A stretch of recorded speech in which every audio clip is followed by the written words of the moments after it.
Hello, good evening, and welcome one and all present, my dear learners, in the platform of the Pinnacle Academy with me, Aniket.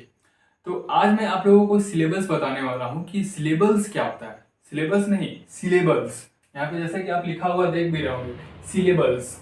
ठीक है, तो ये syllables होता क्या है?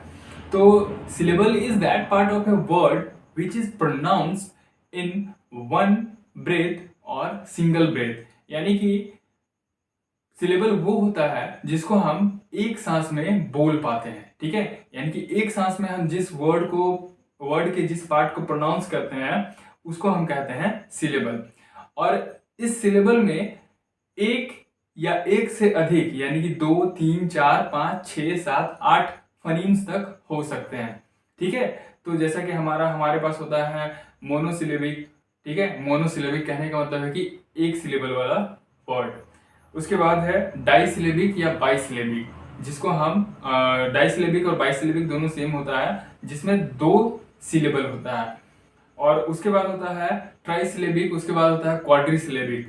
तो इसी तरीके से हमारे पास 3 सिलेबल वाला वर्ड आएगा, 4 सिलेबल वाला, 5 सिलेबल वाला वर्ड। तो आइए मैं आपको डिटेल में समझाता हूँ इसके बारे में। देखिए, मैंने अभी जो आपको बताया सेम वही है इसका डेफिनेशन कि syllable is that part of a word which is pronounced in one single breath. यानी कि एक सांस में वर्ड के जिस पार्ट को हम बोल लेते हैं उसको हम कहते हैं सिलेबल। दूसरा कि इट कंसिस्ट वन और मोर देन वन फनीम, यानी कि ये एक फनीम या फिर एक से ज्यादा फनीम को अपने में लेता है। जैसे एग्जांपल के तौर पे आइए मैं बताता हूँ आपको। जैसे मोनोसिलेबिक मैंने आपको बताया, तो मोनोसिलेबिक का जो वर्ड है वो ये है, 1, 2, 3, 4 मैंने यहाँ पे वर्ड लिखा है। अब देखिए किस तरीके से इसको पहचानेंगे कि ये मोनोसिलेबिक है। मोनोसिलेबिक मतलब कि एक सिलेबल वाला वर्ड, यानी कि मैं बता क्या रहा हूँ वो समझिए यहाँ पे। तो जो वर्ड होता है ना, उसको हम प्रोनाउंस करने में कितना बार सांस अंदर बाहर करते हैं, यानी कि कितना बार हमको सांस लेना पड़ता है। जैसे कि कट बोल रहे हैं, तो कट हमारा एक सांस में निकल जा रहा है, कट निकल रहा है ना, कट। लेकिन यहां पे अगर मैं बोलता हूं प्रोनाउंस्ड, प्रोनाउंस्ड, ठीक है, प्रोनाउंस्ड, ठीक है, तो काफी लंबा जा रहा है ना। फ नी म, फ नी म, फनीम, फनीम नहीं बोल रहा है एक ही बार में, फ नी म, फ नी म। यानी कि एक कॉन्सोनेंट के बाद जब वाउल आता है, ठीक है, तो ये कॉन्सोनेंट है सी और वाउल है आपका यू, और उसके बाद है टी। लेकिन यहाँ पे टी जो कॉन्सोनेंट है इसके बाद कोई सा भी वाउल नहीं आया है। ठीक है, जिसके कारण से यहाँ पे कट ये जो है एक सिलेबल वाला वर्ड है। ठीक है, उसी तरीके से पुट, एक कॉन्सोनेंट फिर वाउल फिर कॉन्सोनेंट, तो ये पुट एक ब्रेथ में प्रोनाउंस हो रहा है। SELL, एस जो है वो है एक कॉन्सोनेंट, ई है आपका वाउल और डबल एल है आपका कॉन्सोनेंट। ठीक है, अगर यहाँ पे ER लगा हुआ रहता ना, सेलर, SELLER, सेलर, से लर हो जाता। ठीक है, से लर।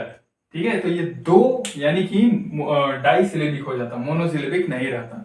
ठीक है, क्योंकि यहाँ पे वाउल के बाद कॉन्सोनेंट आया है और कॉन्सोनेंट के जस्ट बाद यहाँ पे वाउल आया है, तो ये यहाँ पे 2 सिलेबल वाला वर्ड हो जाता है ये। लेकिन यहाँ पे ये सेल है केवल। दूसरा हमारा है रेड। रेड में भी उसी तरीके से एक कॉन्सोनेंट है, एक वाउल है, एक कॉन्सोनेंट है, तो ये हमारा 1 सिलेबिक वर्ड है। इसको हम प्रोनाउंस करते हैं कट, पुट, सेल, रेड, एक सांस में प्रोनाउंस किए। आप करके देखें इसको। दूसरा है हमारा मोनोसिलेबिक के बाद डाइसिलेबिक या बाइसिलेबिक। डाइसिलेबिक को ही हम बाइसिलेबिक भी बोलते हैं। ठीक है, तो इसमें होता क्या है कि जो एग्जांपल मैंने यहाँ पे दिया है आपको रिवर का, ठीक है, इसमें आपको 2 सिलेबल मिलेगा। ठीक है, 2 सिलेबल कैसे मिलेगा? रिवर, इसको आप प्रोनाउंस करिए रिवर। मैंने आपको बताया ना, एक वाउल कॉन्सोनेंट के बाद एक वाउल आएगा। ठीक है, तो री हो गया। ठीक है, हम जो प्रोनाउंस कर रहे हैं तो हमारा सांस भी देखिए किस तरीके से अंदर बाहर हो रहा है, रीवर। ठीक है, रिवर एक ही बार में हम प्रोनाउंस कर पा रहे हैं क्या? रिवर जब हम बोल रहे हैं तो 2 बार हमें सांस लेना पड़ रहा है। ठीक है, रिवर, रिवर, रिवर, रिवर। ठीक है, तो एक कॉन्सोनेंट के बाद एक वाउल आता है और वाउल के बाद एक कॉन्सोनेंट आता है। और कॉन्सोनेंट के फिर तुरंत बाद अगर कोई वाउल आता है तो ये मोनोसिलेबिक नहीं होगा बल्कि डाइसिलेबिक या बाइसिलेबिक होगा, क्योंकि यहाँ पे 2 बार वाउल आया है, यानी कि वाउल लेटर जितना बार आएगा, ठीक है, कॉन्सोनेंट के बाद उतना यहाँ पे सिलेबल होगा। तो यहाँ पे 2 सिलेबल है, री वर, तो यहाँ से हो गया आपका री और यहाँ से हो गया वर, तो ये हो गया 2 सिलेबिक वर्ड। उसके बाद प्रॉब्लम, ठीक है, प्रॉब्लम को आप प्रोनाउंस करिए, प्रॉब्लम, प्रॉब्लम, ठीक है। तो यहाँ पे आप देख रहे हैं ना, ओ और ई जो है वो है वाउल, तो ये पी आर जो है वो कॉन्सोनेंट है, बी एल जो है वो कॉन्सोनेंट है और एम यहाँ पे कॉन्सोनेंट है। तो कॉन्सोनेंट के तुरंत बाद अगर कोई लेटर आता है वाउल का तो वो वहां पे से अलग हो जाता है, दैट इज कॉल्ड डाइसिलेबिक या मोनोसिलेबिक। प्रॉब्लम, प्रॉब्लम, ठीक है। ट्राइसिलेबिक में 3 सिलेबल आएगा। अब जैसे कि यहाँ पे देख रहे होंगे ओ ए ओ वाउल है ना, तो इसको आप प्रोनाउंस करिए potato, potato, potato, potato, potato, ठीक है। 3 सिलेबल हो गया यहाँ पे। उसके बाद आपका एलिफेंट में एलिफेंट, एलिफेंट, ई आया यहाँ पे, ई आया यहाँ पे, ई आया यहाँ पे, यानी कि 3 यहाँ पे वाउल आया तो 3 सिलेबल हो गया। Elephant, elephant. फर्नीचर, फर्नीचर में आप लोग देखते हैं क्या यहाँ पे 3 सिलेबल है, एक यू आया है, एक आई आया है और एक ई आया है जो कि आपका वाउल है, तो 3 सिलेबल हो गया। फर्नीचर, फर्नीचर, तो ये हो गया आपका यहाँ पे 3 सिलेबल वाला वर्ड। उसी तरीके से क्वाड्रिसिलेबिक यानी कि 4 सिलेबल वाला वर्ड देखते हैं। तो एक्सपेरिमेंट यहाँ पे लिखे हैं, देखें यहाँ पे कि 4 सिलेबल होता है या नहीं। तो 1 vowel, 2 vowel, 3 vowel, 4 vowel. Experiment, experiment, experiment, experiment, experiment is quadrisyllabic word. Next है हमारा फर्टिलिटी। तो यहाँ पे देखते हैं यहाँ पे 4 सिलेबल हो रहा है या नहीं। फर्टिलिटी, यहाँ पे जो वाई है ना वो ई का साउंड दे रहा है, ठीक है। आप जब आरपी एंड जीआई पढ़ेंगे लिंग्विस्टिक्स पेपर में तब आपको समझ में आएगा कि ये वाई ई का साउंड क्यों दे रहा है और कैसे दे रहा है। तो यहाँ पे ये 4 सिलेबल वाला वर्ड हो गया, ठीक है। यहाँ पे आया ना, एक वाउल, 2 वाउल, तीसरा वाउल, और यहाँ पे ई वाई जो है वो ले करके आ रहा है एक वाउल, ठीक है। तो ये हो गया यहाँ पे fertility, fertility, fertility, fertility, fertility, ठीक है। तो फर्टिलिटी हो गया क्वाड्रिसिलेबिक वर्ड। एबिलिटी, ये आ रहा है या नहीं, यहाँ पे जिस तरीके से हम किए उसी तरीके से ए आई आई वाई आपका ई, आपका अ का प्रोनाउंसिएशन दे रहा है, ई का, सॉरी अ का नहीं, ई का, ठीक है। तो ये हो गया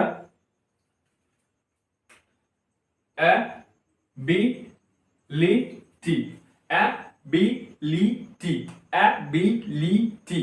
तो उस तरीके से experiment, fertility, ability, ability, experiment, fertility, ability. तो जितना भी वाउल आएगा उन हर एक वाउल के बाद, ठीक है, हर एक वाउल के बाद कॉन्सोनेंट रहेगा और हर कॉन्सोनेंट के बाद जो वाउल आएगा तो वहां से हमारा जो वर्ड का क्लासिफिकेशन है वो हो जाएगा, ठीक है, डिवाइड हो जाएगा।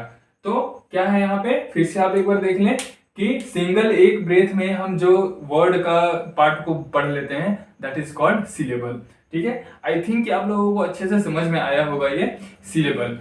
I hope and I hope कि आप लोग अपने आने वाले एग्जामिनेशन में अच्छा परफॉर्म कर पाए। अब आप ये मत सोचिएगा कि 4 ही सिलेबल वाले वर्ड होते हैं, ठीक है। मैंने आपको क्या बोला कि 4 सिलेबल, यहाँ तो मैंने आपको केवल बताया है ना, 4 सिलेबल के अलावा भी आपको यहाँ पे कहीं पे 5 सिलेबल वाला वर्ड मिल जाएगा, कहीं पे 6, कहीं पे 7, कहीं पे 8, कहीं पे 9, कहीं पे 10, ठीक है। जैसे कि हमारा सबसे लंबा वर्ड है न्यूमोनो अल्ट्रा माइक्रोस्कोपिक सिलिको वोल्केनोकोनियोसिस, तो इसमें हो सकता है कि 10 से 12 आपका सिलेबल मिल जाए, ये 15 से 20 सिलेबल मिल जाए, क्योंकि ये 45 या 46 लेटर का वर्ड है, ठीक है, और जो कि वर्ल्ड का सबसे लंबा वर्ड है, ठीक है। तो जितने लंबे वर्ड्स में जाएंगे उतना ज्यादा हमारे पास सिलेबस होगा।